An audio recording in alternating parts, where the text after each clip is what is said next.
Hello and welcome to another episode of the Anxiety Arts podcast. Today I have Dr. Nicole Cain with me. She has a Master of Therapy. She did her undergrad in psychobiology, which is kind of what I did too. And she's written a book called Panic Proof that I've read that I really enjoy. When I read it, it was like, oh, this woman really aligns with me. I'm just going to have her on the podcast. So welcome, Nicole. I'm so happy to be here. Thank you.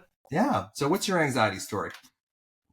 Well, a lot of your work, you talk about inner child work Yeah. and you follow the timeline all the way to the beginning. And that's where my story began. And even arguably before that, and thinking about my family pattern that had been passed on generation after generation. And so when I came into the world, I had inherited the gut microbiome, the trauma patterns, the family systems patterns, and my family around me. There was a lot of stress and a lot of fighting and a lot of addiction. And my role was the person who tried to keep everybody together, tried Are to you the keep oldest? everybody happy. I Are am the you oldest, you Yeah, guessed it. it usually falls on us. It usually falls on the oldest to sort of be the peacekeeper, and then you kind of get to know the quirks and quirks of your each parent, and you know how they get triggered, you know how they don't get triggered. And then I think what happens to a lot of us is we become people pleasers because we get so good at reading our parents that we're so good at Yes. reading other people. So one of the reasons why we become doctors, because we're Yes. so good at reading other people. But in that process, we lose ourselves, I think. That's exactly it. Is we start to relinquish our own needs and our desires for the impression management, for safety, to take care of other people, but to ultimately try to protect our own survival. And that was my story. And I have this early memory. I've done a lot of parts work and EMDR, ego state work. And I have this core memory of being 4 years old, and we were moving from South Carolina in the US to Illinois. And so we had to drive through the mountains. And my dad had been gone for a year and a half in the military. And so he came back, and then we have to make this cross country trip. And my little brother didn't want to ride with him. He's like, I don't know who this guy is. I want to ride with mom. And Oh, you took two cars? we took two cars. We took Okay. two cars back. Yeah. And I remember looking over at my mom's car and being like, her car has a soft, fuzzy interior, and I want to be with my mom, but I don't want my dad to be sad. Right. And so that was this early core memory of putting my hypervigilance, my awareness of other people in the forefront and putting myself in the back. Yeah, I can totally relate to that too. My father was bipolar and schizophrenic. So when he would go off either into deep depressions or manias, it was like, I didn't know what the hell to do. And as I got older, I got more adept at dealing with him. In fact, I sort of became his primary caregiver as I became a teenager, that kind of stuff. So I was good at looking after other people, which, one of the reasons I became a doctor. But I think when we're younger, that, is our parent safe is basically asking, am I safe? So if our parent isn't safe, so we do our best to try and make our parent feel safe at 4, 5, 6, 8 years old. And it becomes this sort of neural program. And then there is this sort of Freudian repetition compulsion. What was familiar to you in childhood, you will unconsciously recreate in your adulthood. So this like being the sponge for other people and this ability to look after other people becomes a way of life. And after a while, you hit your late 20s, 30s, whatever. It's like, hey, is this all that life is? Because if you don't sip, from your cup every once in a while, you're always giving your water away. You're always thirsty. Yeah. Yeah. It shows up as And anxiety, it shows up as hypervigilance, it shows up as survival. And even in your book, you talk about when we get into survival physiology, norepinephrine, epinephrine, cortisol, we shut off the prefrontal cortex. We shut off the rational part of our brain. So not only do we make more worries because our brain is a make sense machine. So if your body feels anxious, your brain's going to make up anxious thoughts, but we believe them because we lose the rational part of our brain that would say, hey, these worries are ridiculous. But because that part's been shut off, we make more worries and then we believe them when they come up. And And then the we last thing I'm have, going to tack onto that, because I'm on a bit of a roll, is I love, and I've been saying this a lot lately, like David Goggins has this quote, and he says, I'm not sure if he came up with it, but I always hear him say it. It's like the mind has a tactical advantage over you because it knows all your fears and it knows when to sort of stick you with them. So anyway, that's my little that's a mic drop. I'm gesturing a mic drop. Mm. And then we have the complementary adaptive mechanisms. And so in those moments when we're putting on that metaphorical winter coat, that's the hypervigilance, the paying attention to everything everybody else is feeling and giving out your water.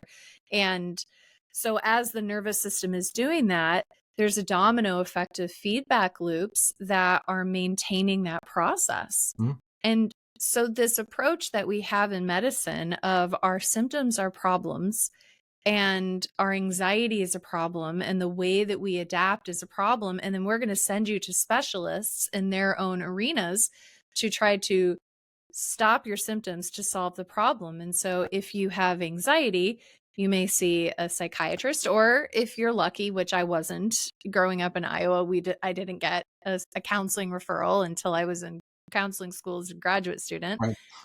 So you go to a doctor, they give you Yeah, hard way. medications. Yeah. Yeah, I Yeah. had to go there to fix myself, which a lot of us are the wounded healers. And so I was in good company.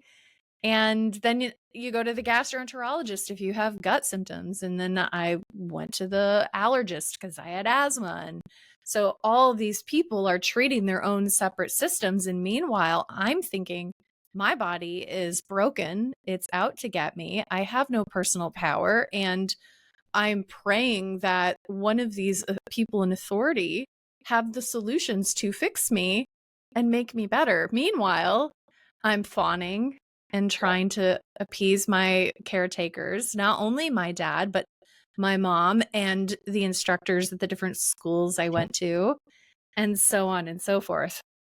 Yeah, we just lose our sense of self, and I think that happens a lot. I find with my anxiety people is I say, "Who are you?" And it's like they have a really hard time defining who they are because they've never really tested those boundaries because the boundaries were so porous growing up. It's like I don't know where I end and my parent begins. And then when you have two parents, which sometimes you're lucky enough to have, sometimes not, you kind of create this amalgam. This is what I did. My mother was very dutiful. She was a Scottish nurse. She was on our end from Glasgow and very dutiful, very organized, loving in her own way, but there was no I love yous. There was no real hugs, that kind of stuff. Like, it's the British thing. Like, you're loved because you're the food, you've got food on the table and a roof over your head. You're loved. It's like, okay, well, yeah, kids need more than that. So you become this amalgamation of these two entities, and you really don't know what your entity is. You see yourself in each, like sometimes I will see parts of my mother, and I really like those parts, like my sense of humor and that stuff. But also I see my hypervigilance, my inability to relax. That's my mom too. And my dad was much more playful and loving and really super intelligent. Like I wouldn't say genius level, but really, really smart, but also really, really crazy. So it's like you couldn't really put your eggs in either basket because it's just so you develop this amalgamation of, okay, what I call a reactive personality in that, okay, I'll be a certain, and I'm different for my mother than I am what I was for my dad.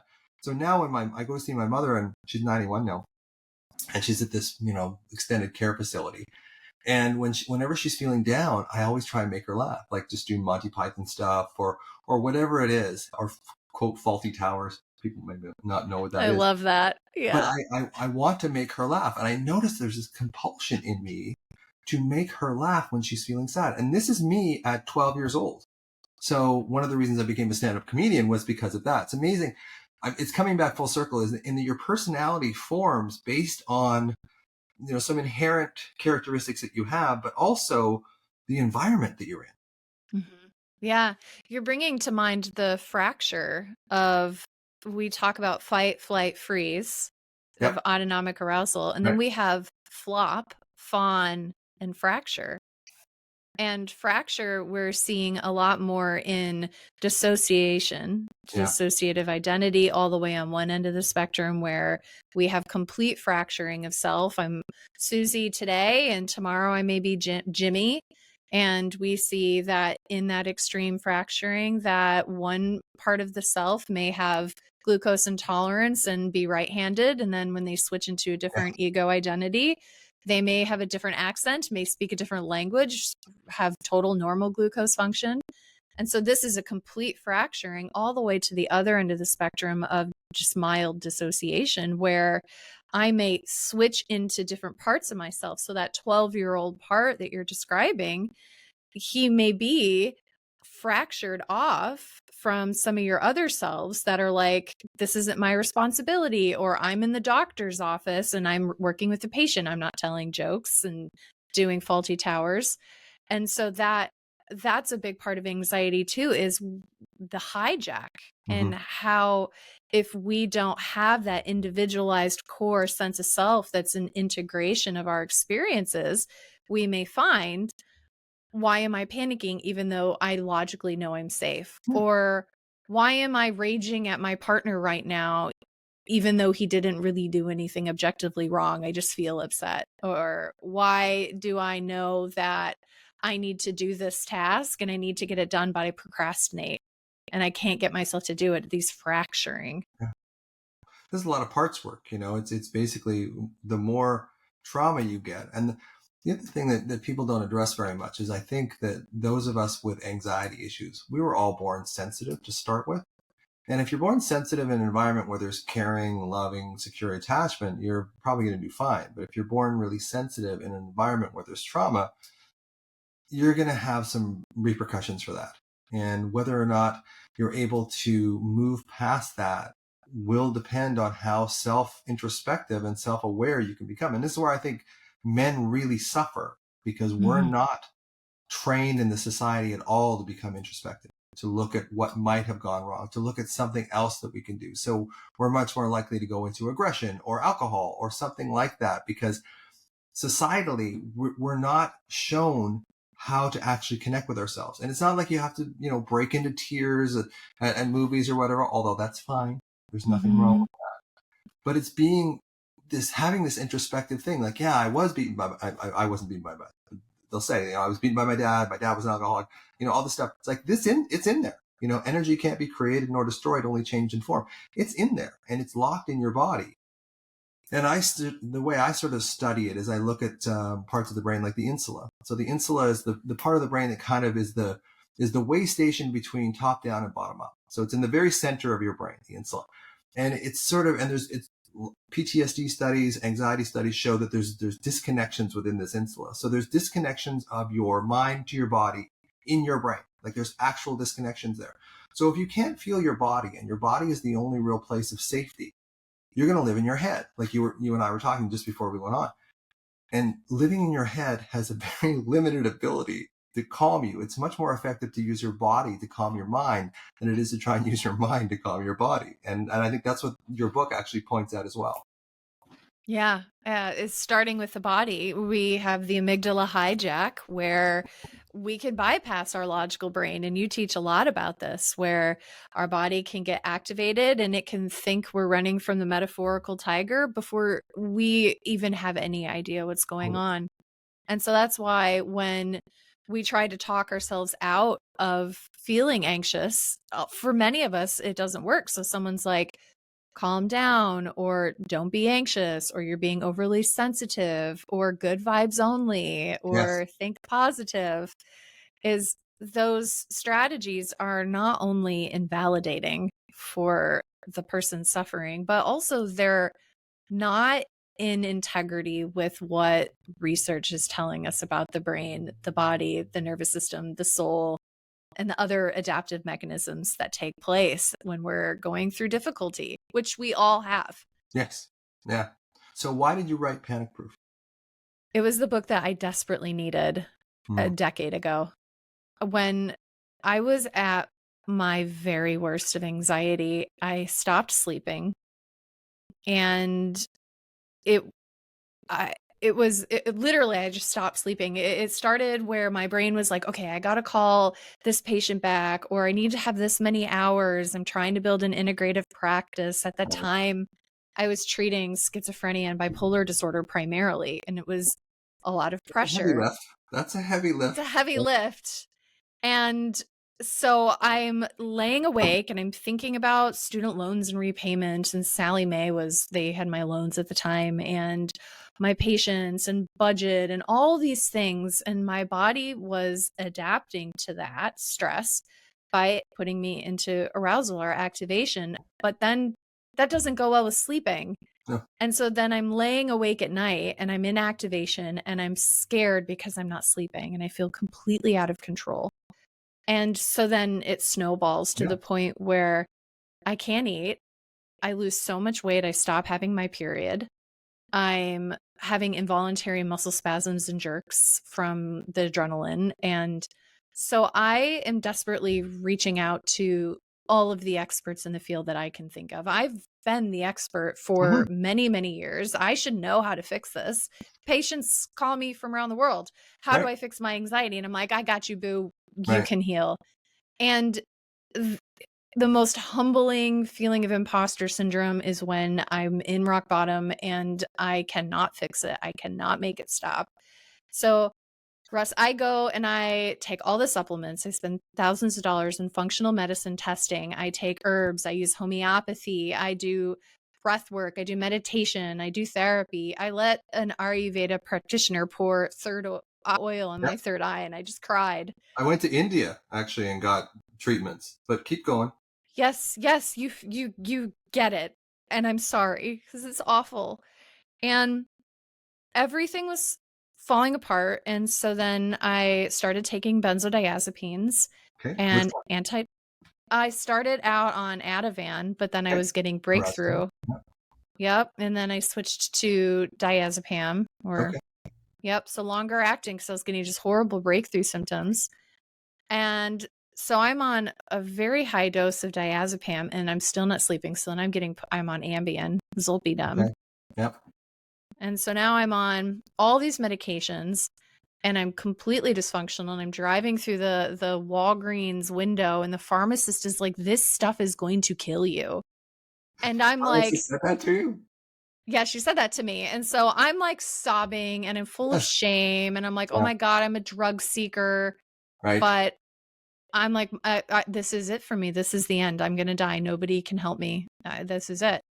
And this like burning of, I was in Phoenix, so I love the beauty of the image, but this burning of the Phoenix into ashes Mhm. was the beginning of a process and a discovery and a rebuilding that became the bones of Panic Proof. And I am so grateful for what I've learned because holy shit, nobody told me any of this, but No, also I have certainly not so in traditional much medicine. Yeah. right. But I have so much grit and empathy for those people that are in it right now where you're Well, like, this is it. This is my life. life There's sentence. no hope.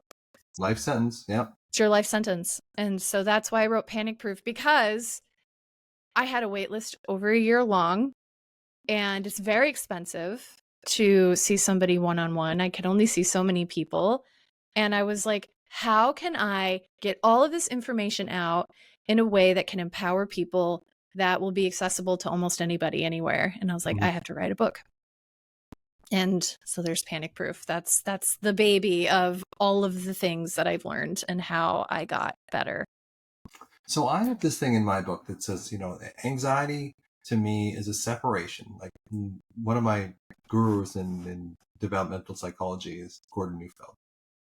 Wrote a book with Gabor Mate called Hold On to Your Kids. And I've done a lot of his seminars and that kind of thing. And he has these 1 week seminars and they're packed and as soon as you get in there, but it's hard to get in. But I did about 6 of them and just really understood what happens in the child. What happens in the child, what the child needs to be able to form this sort of sense of self and all that kind of stuff. And then for the first 2 or 3 seminars I did with him, like I was in tears most of the time because it's just like, oh, this is what you didn't get. This is what you didn't get. And so much of anxiety is unresolved grief. Like I've seen that so often now. So much of anxiety is unresolved grief. And I can relate to you because, when I went through my worst periods of anxiety, which is back in 2013, so like 10 years or so ago now, I went from 180 pounds to 153 pounds, Mm. and I lost my period too. So I know exactly what you feel like. That was a joke, but anyway, it's really understanding that there's different ways of doing this, and I think it really is, coming to this connection with the younger part of you that didn't get, I have this acronym called SHOULD. So didn't get seen, didn't get heard, didn't get opened to, didn't get understood, didn't get loved, and didn't get defended. That's what Mm. SHOULD stands for. And now it's like, this is what you have to do. So you have to do this for your own self. But because the adult doesn't want to go back and visit the child, because the child holds all their pain, and the child doesn't trust the adult because we've been there sometimes for decades and have sort of left them alone, there's this separation, and this all anxiety is separation anxiety is what Gordon Neufeld said. And I add to it, and it's mostly separation from yourself. So how do you connect with yourself? So in Panic Proof, like, how are you getting people to connect with themselves? Yeah. As you're saying that, I'm remembering that I was trying to do that in EMDR.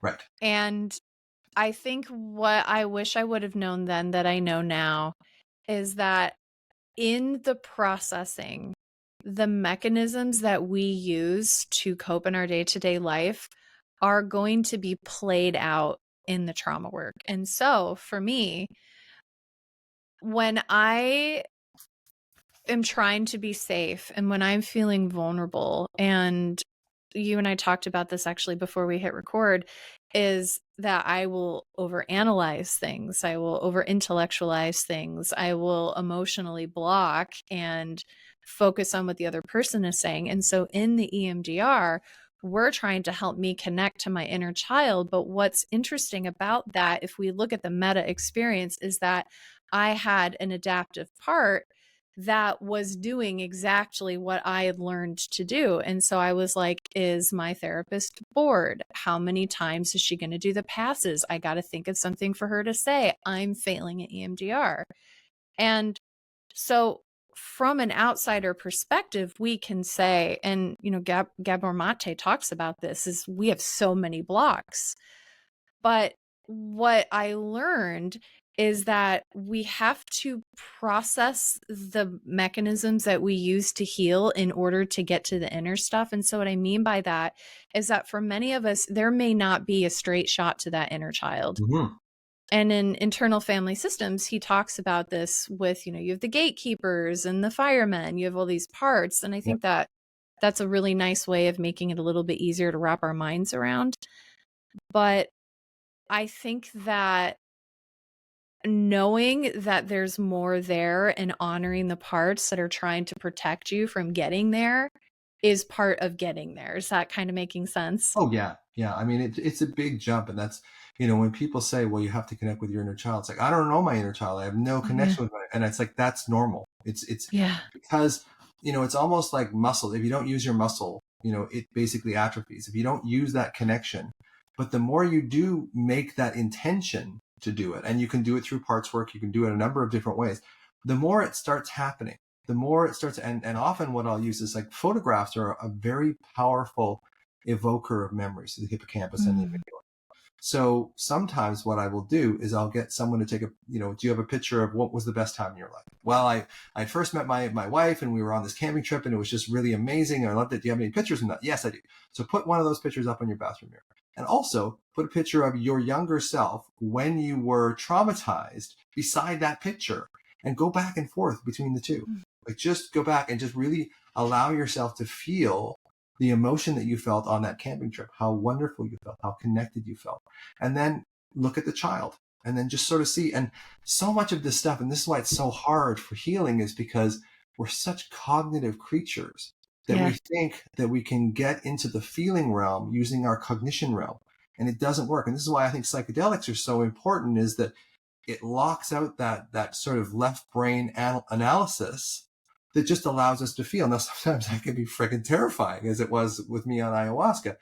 But so much of healing is just patience and unconscious processing. We can't force ourselves into, you can journal and you can do all this stuff. And I think that's really important as well. But it's really just chipping away. I have a story in my book about this stonecutter who's, chipping away at this stone, and he hits it 99 times and goes home. And then the next day he hits it and it cracks apart. And the person walking by said, "You broke that apart in one blow." It's like, no, I didn't. Actually, it was the 99 before that. So it is really getting over that resistance of going back to the child, because so many of us don't want to. We were bullied. It was uncomfortable. We were beaten, hurt, physically, emotionally, sexually abused.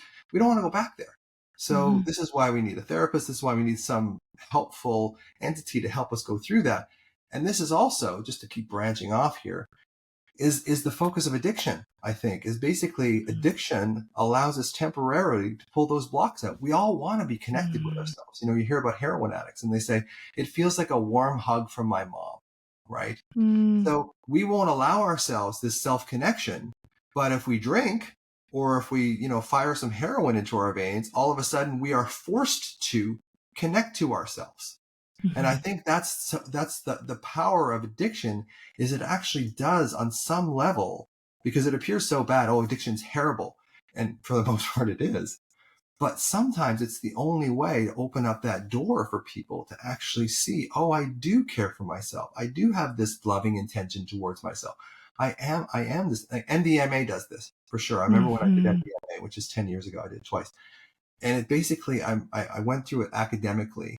And I thought, okay, I'm going to do this. Now I'm going to try and worry. And I'm going to create the biggest worries that I can. And I just laughed at them on MDMA, because my body was just this relaxed state, this vessel. And the worries had no credibility, which is what we were saying earlier on. If you are in this survival state and you shut off your rational mind, you give the worries so much more credibility than they deserve. And of course, that just starts to cascade. It starts to snowball. So it's really, as you say, it's learning how to create this connection with yourself. And there's a number of ways of doing that. And don't get disappointed if you're not connecting with your inner child right away. For me, I would say it probably took me 3 years to start. And one of the things that I did was this. I know I'm talking a lot. I'm passionate about this. I love this. Keep going. I did this thing, this process that I call commiserating. So I said, it's like, it must have been really hard for you. Like in a quiet moment, I relaxed my body. It must have been really hard for you to see your dad going into the throes of psychosis, like just to see the nuts and bolts, that he wasn't quite putting things together. He was starting to get hallucinations and that sort of stuff. It must have been really, really hard for you. Now I did that for a year to my quote unquote younger self. And eventually there was a voice that came back and said, yeah, it was really hard. And then I broke into tears. So it is the stonecutter. It is like the chip. It's not, we're in the society, we think we can get fixed immediately. There's rapid transformation therapy. There's all this sort of self-hypnosis, cure your anxiety in a week, all this sort of stuff. It just doesn't work that way. Neurologically, it doesn't work that way. You need to just keep going at it and going at it and going at it and going at it. And if you use the same determination you use to hold on to your worries, to connect with yourself, you're going to do fine. You're going to heal. I had to change that determination's direction, because as you're talking, I was thinking about that. For me, there was an obstacle to cure. And I wonder what the difference in my story would have been had I acknowledged that a long time before, which was you and I were talking before we got started. We're both Enneagram 3s, right? The achiever type. Yeah, sure. And so that same part that was in an adaptive loop and achieving and building and trying to find safety and trying to find purpose and making all the calls and paying off the student loans, is that part was an adaptation that was in direct opposition of what I needed and what my inner child needed at that time, which is the should that you just described. And so for me, the obstacle to cure was the life that I was living. And at one point, my husband was like, at what point is it no longer worth it, Nicole? Like, at what point do we just say, we're done with this? And I got to that point and I sold my half of the business and we moved across the country. And that willingness to set that down was the changing point for me. That was the moment when everything started to fall in place, is looking at that obstacle to cure and switching that focus to be like, you know what, younger self, you know what, little me, you know what, other parts, I hear you. And I hear you enough to be willing to set this down. And that changed my life. And that's where panic attacks come from. When I see people with panic attacks, it's because they have two strongly opposing features within them. I was dealing with a woman years ago who was having an affair on her husband, loved this other guy too, and started to have panic attacks. And it's like, well, it's pretty clear to me that you have this complete opposite. You want to be with this other guy, yet you still love your husband, and it's not reconcilable. So I would see that. So whenever I saw someone with panic, I would ask them, okay, what is the irreconcilable conflict that you have going in your mind? Because a lot of the time, that's what's creating the panic. Your body is going out of control because it can't find a solution. There is no solution. So there's no governor. There's no sort of easing of that sympathetic drive. It just gets faster and faster and faster and faster and faster. And then our thoughts just snowball it. They just supplement it. So a lot of, in my perspective, healing from anxiety is being able to tolerate this feeling of what I call alarm that's stuck in your body and not compulsively adding thoughts to it. Because as soon as you add thoughts to it, you start the runaway train. But if you just stick with the feeling, even though the feeling really hurts, and it often really, really hurts. And again, if it's just horrendous, then we need therapy. We need someone to help us through that.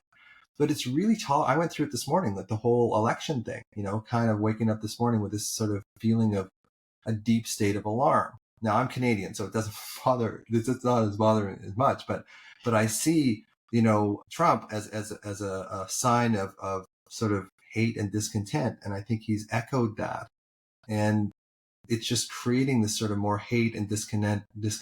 Like he's very divisive, and he's very bad for the mental health of the United States. His policies may be good. He may have like policies that are really helpful, but as a figure, he's very, very bad for mental health.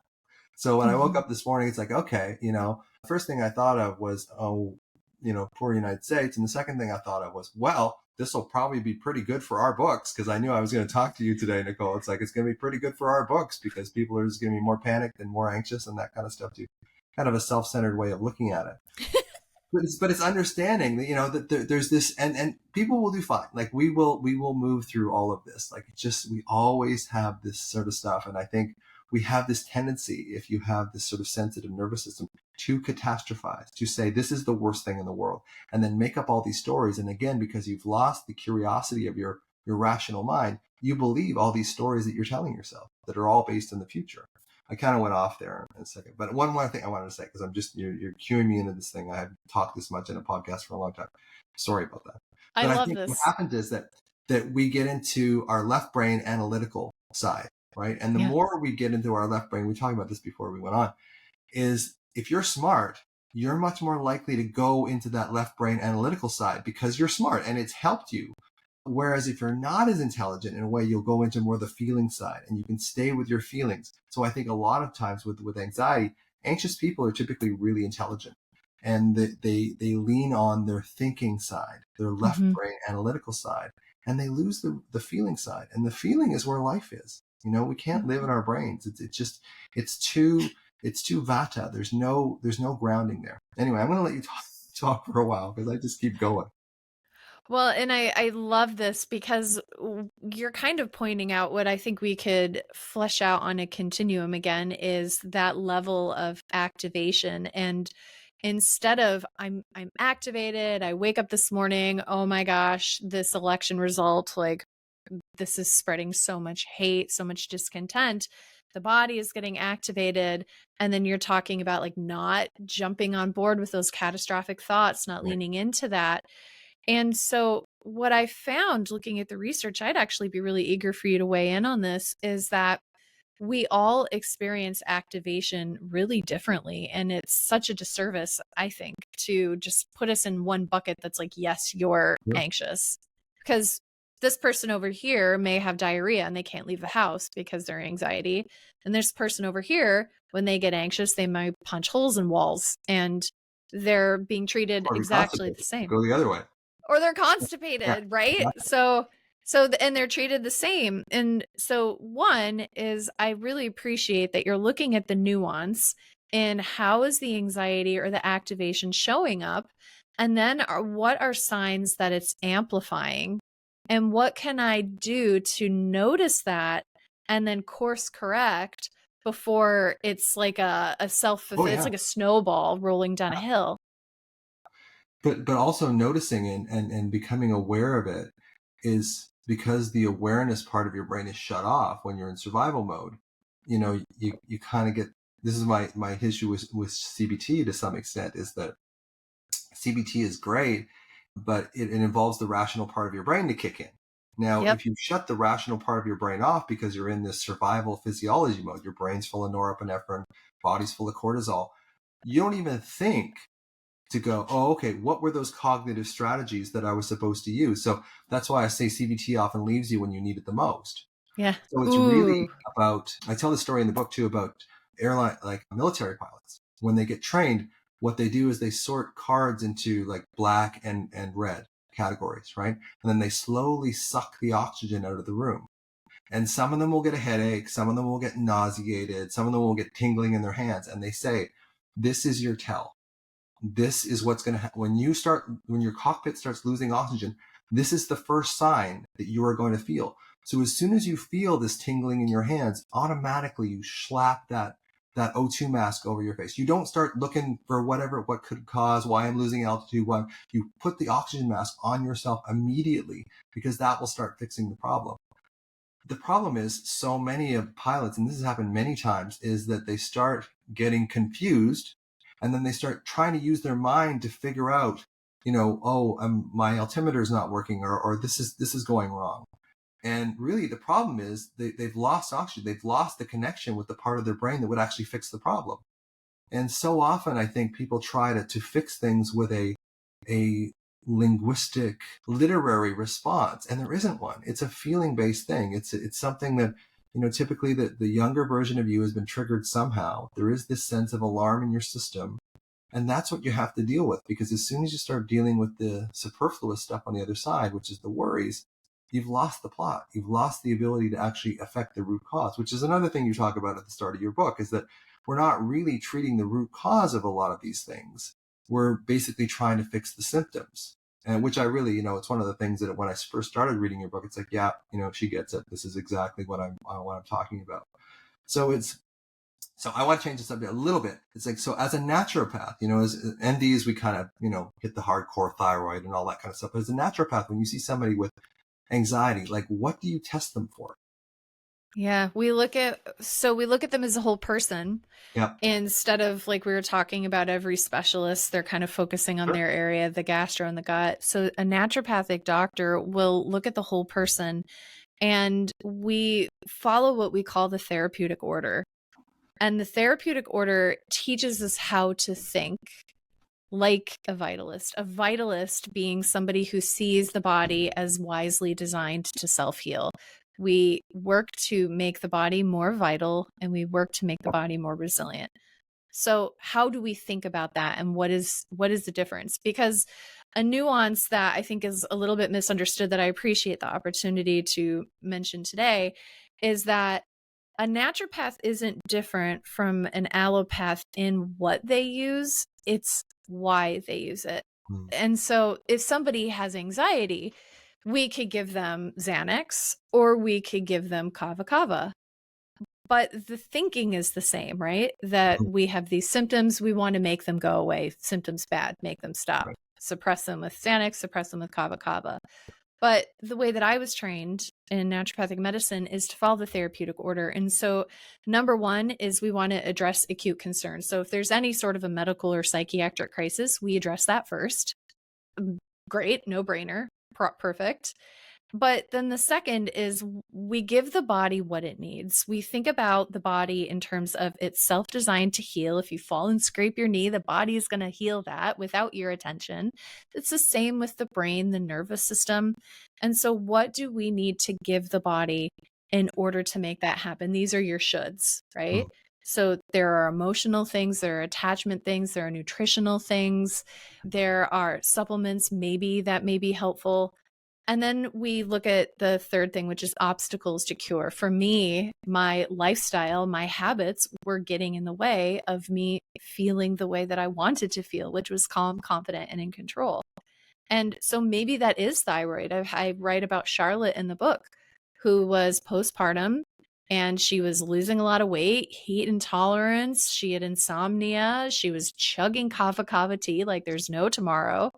And the doctor's like, you're postpartum. This is totally normal. Good on you losing the baby weight.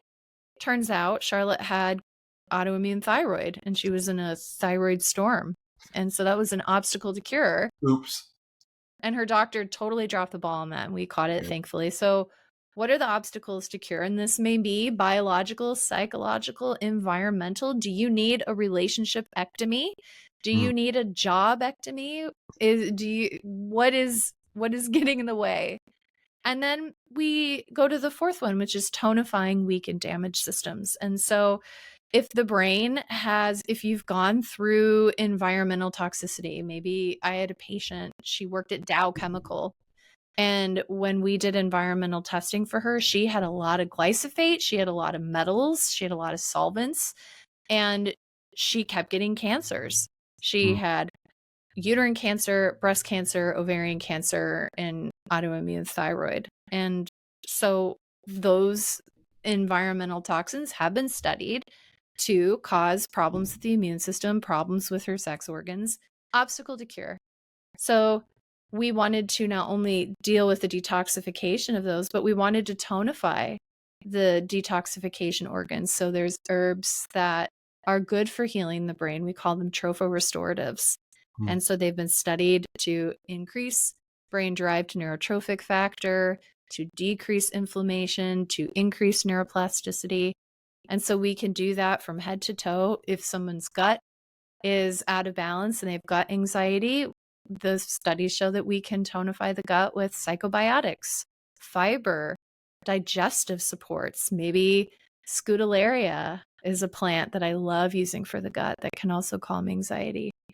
And then the last two is address the pathology and suppress the pathology. And this is where more conventional medicine takes place, because sometimes if you're in a crisis, take the crisis medicine from your doctor. Yes. And put a semicolon at the end of that instead of that's the end for me, like me driving through that Walgreens window, that's the end for me. It doesn't have to be. Is buy your book, right? Buy Anxiety RX, buy Panic Proof, see a therapist, do the inner child work. And so that's kind of how I think about it as a naturopath with every person. Yeah, I think I've kind of turned into more of a naturopath as I got out of medicine, right? So it's kind of like, this is the way that conventional medicine treats it. It doesn't work. And even traditional psychology, even CBT, it's not going to heal you. It's going to help you kind of adapt a little more. And a lot of the CBT people don't like me at all. I'm not against CBT. I think it's a good adjunct, but I don't think it's a a primary form of healing. And again, it's another metaphor for treating the symptoms. And this is what I used to get. This is one of the things I've said a few times. It's like, I wasn't so upset about medicines, like, the antidepressants and stuff when they didn't work. I would get upset when they did work, because then the person had no desire whatsoever to go back and look at the root cause, right? Yes. So that's the sort of the dichotomy that you're in, is that you want to alleviate it, which is what doctors do. Like, we want to alleviate suffering. We're trained in this very pharmaceutical model. When you're a hammer, everything looks like a nail, and we are pharmaceutical sledgehammers. Absolutely. Because it works. I remember one of the comedians I used to tour with, Kevin Fox. Yeah. And he said, I remember him saying he was getting a lot of heartburn and that sort of stuff. So I gave him a proton pump inhibitor. I think it was Nexium. And 2 weeks later, we're doing another show, and he said, "Hey, that stuff is amazing. Can you give me more of that stuff?" And it's like, "Yeah, I can, but you should really look at cutting back on your smoking." He said, "No, I'd rather take the pill." It's like, okay. Yeah.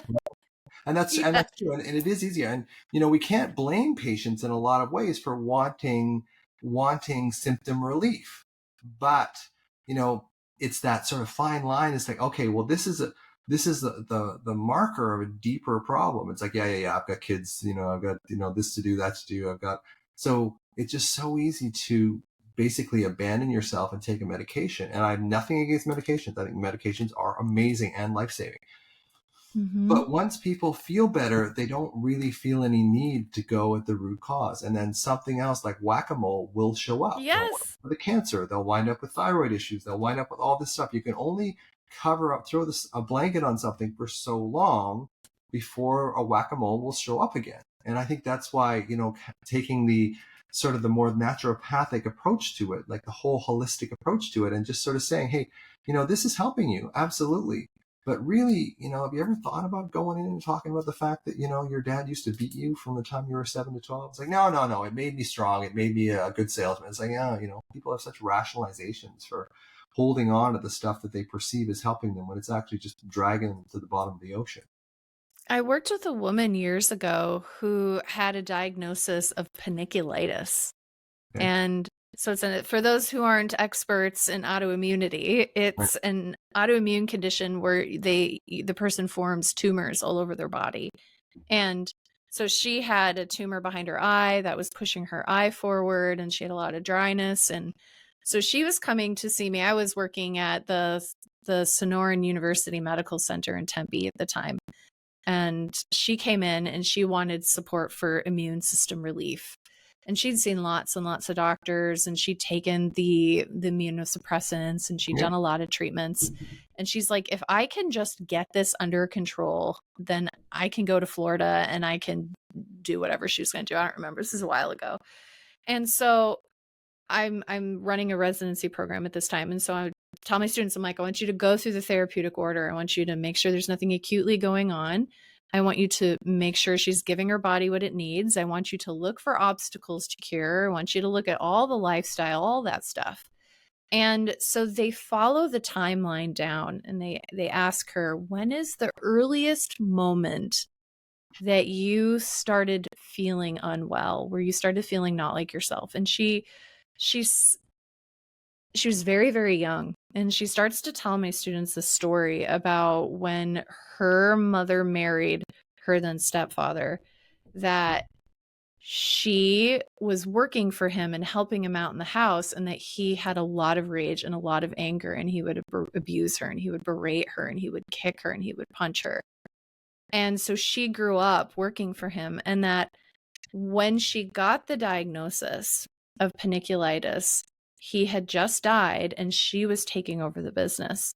And she recognized during that conversation that she had almost taken on his role of self-flagellation and self-abuse. So I tell this story because what ended up happening over the next several months was nothing short of a miracle. Is what we ended up doing is we're like, let's do some of this trauma work. We can give you supplements, we can give you herbs, we can order functional tests, we can collaborate with your specialist, but if you're open to it, let's do the inner child work, let's do the trauma work. And so we did. And I remember one day I'm sitting in the classroom and my student comes in to report, and he's like, Dr. Cain, her autoimmunity is getting better. Her numbers are coming down, and the doctor said that the tumor behind her eye is shrinking. And we're like, I don't know what's going on, but keep doing it. Just keep treating her. And she got better and better and better until she was deemed in remission. And she went to Florida, lived her best life. So was it the inner child work? Maybe. It wasn't not the inner child work. Yeah. So I tell a story in my book about a man who sits in the town square and hits himself with a hammer all day. And then people will come up to him and say, why do you hit yourself with a hammer all day? He says, well, because it feels so good when I stop. So it is one of those things that's kind of what we do with these illnesses sometimes. And just tracking back to anxiety, I think a lot of it is just being able to tolerate one, uncertainty, which is kind of like this free floating thing, but also the discomfort in your body. And that your discomfort in your body doesn't necessarily mean there is an illness there. It means it's a sign that there's something energetically that isn't going well. And if you ignore that, or worse, you go into your head to escape that feeling in your body and you start worrying, you just create what I call the alarm anxiety cycle. So the alarm is there from your childhood, typically unresolved things, the things that weren't repaired by your parents and caregivers get stored in your body. It's a metaphor, you can't separate the mind from the body, whatever. But it's in your body. And then through interoception, your mind reads that uncomfortable feeling, that alarming feeling, and says, okay, what do we have to be alarmed about? And again, the David Goggins thing, your mind is a tactical advantage over you. So it picks out 1, 2, 3, what are the top things that you're afraid of? And then it sort of throws those out. And it's like, okay, well, that makes my alarm way worse, which of course makes the thoughts way worse, which impairs your rational mind. So the thoughts appear more real. And you get into this cycle. And the end point of that cycle, when it's really severe, is panic. So it's really for me is understanding. Like, I woke up this morning after this whole election thing. Not that I'm not that troubled about it. I think everybody's going to be fine. But just there was this sense of alarm, and it's like, okay, can I stay with that just sense of alarm? Just and notice the seduction. The brain is trying to figure this out. Like, how can we make ourselves feel better? It's like, no, let's just sit in this. Let's just see, and then let's just see what emotion might be attached to this feeling of alarm. And it was sort of sadness. It was just this sadness, kind of like, oh well, I guess we're going to go through this for another 4 years or whatever. Not so bad up here in Canada, but it's still, it's hard for me to see people suffer. So, Yeah. but I just stayed with the sadness, and it was like, okay, let's just stay with it.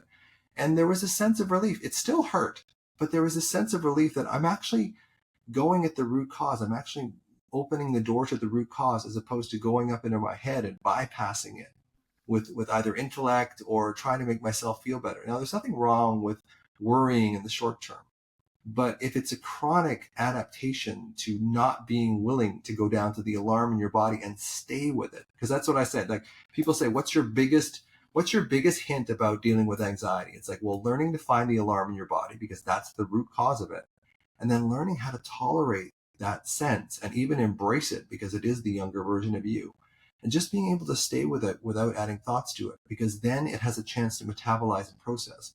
But as soon as you move up into your head and you leave that alarm alone again, which is essentially leaving the child again, nothing changes. So you're doing this thing where you're just bypassing every single time, and you're not actually going and making any inroads to the original root cause of the problem. And I think we do that a lot in medicine. We do that a lot in just all the healing professions. I think we try and make people feel better. There's nothing wrong with that. It's just that, there's a certain amount of suffering that just gets attached with life, and we just deal with it. And Bessel van der Kolk, the guy who wrote The Body Keeps the Score, says we're not teaching people how to get rid of their anxiety. We're teaching them how to tolerate how the sensations of it, so that they don't have to compulsively try to go into their head and use a brain that is not as adaptable, and then it's full of survival, to try and make themselves feel better, because it doesn't work that way. So it's really about being able to stay with the sensation. And if you can't do that, then that's a good sign. It's like, it's time to get some help. Yeah. You're bringing to mind, I used to work with a transcendental meditation guru, and I remember we were doing the transcendental meditation, and I was thinking my mantra, and I had the homework, and I came back, and he was like, okay, so how's your meditation been? And I was like, Charles, I had these great insights, and I was thinking all these things. And then he was like, Nicole, that stuff is super irrelevant. Right. And I was like, but I learned things. Yeah. I learned about myself. He's like, nope.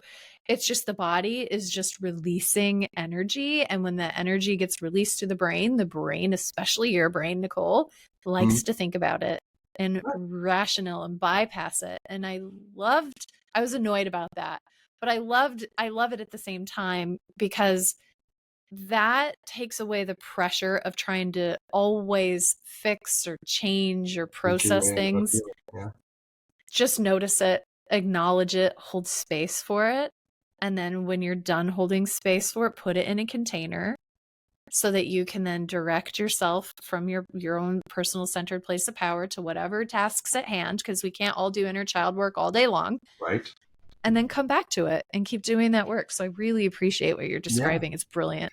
I call it getting around the other side of it, because often when we face the things that we're most afraid of, it appears like it did when we were a child, which is everything. There is no way out. I am a powerless child. I'm in this situation. I'm in a car with my dad or whatever, going to across the country. You don't have a choice in that particular thing. And I think the amygdala, because that has no sense of time, and the insula, that works on your body, I think you feel exactly the same way now you probably Mhm. did when you were sitting in that car at 4 years old. So we regress to this place. And it's like, that's a perfect time to be able to kind of go, okay, I'm clearly connecting with that little 4 year old. Can I stay with her? Can I stay with this feeling? And just even if I stay with it with an extra 30 seconds at a time, you start actually processing the root cause of what's causing the alarm in the first place. And then when you do that, you get this sense of confidence, like, oh, I do actually have some sense of agency. Because the worst thing about anxiety is you never know when it's going to end. Same with panic. You never Yeah. know when it's going to end, right? Human beings can tolerate just about anything when they know it's going to end. But the Yeah. thing about panic is it just seems like this is never going to end. And I think one of the things that's, most important about your book and my book to some extent is just drawing this objective awareness that this isn't the end of the world. And if we act like it's the end of the world, it will be the end of the world. Mm. Yeah. I really, really love and honor that. And that sense of personal agency is the antidote to anxiety. And as we're finishing up here, I love reflecting on how this can show up in real life. And I use this when flying because I used to have a horrible, horrible fear of flying. Me I too. would really, we Me have too. so many things that I are know. really parallel. So I would fly on these planes and I would be in the fetal position and I would hold a Bible and just cry. And then this flight attendants are all like, is she okay? And my Yeah. husband's like, I don't even know what to say. He's a therapist. He didn't know what to do with me. And so now on the other side, like you just said, now on the other side of it, I just flew from the IMMH conference in DC back to Mm-hmm. Michigan and we hit a stupid big storm and we're flying in a pencil and it's bopping around. And I'm like noticing, I'm like, oh, how interesting. My skin is on fire. I'm just noticing that. But it was a very different experience, is noticing from a place of power of, oh, this is what my body is doing. It's saying some stuff. And this is very old. It goes back to 2010 when I was on a silly, silly flight. That's a story for another podcast. Yeah. Okay. And just allowing that to be and knowing that the flight was going to end. And I'm grateful to be on the other side of that. Yeah, because most people, what they'll do is, oh my God, the plane's crashing. Oh my God, I'm not going to Right. survive this. How's my, how are they going to tell my husband? How are they going to tell my kids? How are they going to, when I'm dead, like, what are they going to do? Am I going to survive the crash? Am I going to have to swim? It's like, Yeah. that's what Yeah. kills you. It's not the Yeah. sensation. The sensation is pretty manageable. It's uncomfortable. Absolutely. But it's pretty manageable. But it's when the brain gets a hold of it and tries to make sense Yeah. of it by creating all these worries in a way to protect, and you point this out in the book too, is like the anxiety is there in an attempt to protect you, right? Yeah. And your thoughts are there in an attempt to protect you, but they're only making the anxiety alarm cycle just go out of Yeah. control, so it's just understanding that this anxiety of the mind is really the state of alarm that's held in the body. And if we can actually address the state of alarm, that's the root cause. That's what creates the anxiety in the first place. And I noticed when I treated the alarm in my body, I would still get anxious thoughts, but I wouldn't give them any credibility. It's like, yeah, whatever, whatever, that's fine. So how do people find you, Nicole? They can find me at drnicolecain.com. Also, I love hanging out on Instagram. And so that's Dr. What's your Nicole Instagram Cain. handle? Yeah, DrNicoleCain. Okay. Dr. So that's Nicole pretty Cain. easy. Yeah, I'm the anxiety MD on, my website and stuff. It's always nice to have something that's just consistent all the way through. Yeah. So best of luck with Panic Proof. I really enjoyed the book. I like the scientific focus. My focus is a little more woo. It's a little more spiritual, but as we talked about, with the MD, I can get away with that a little bit better.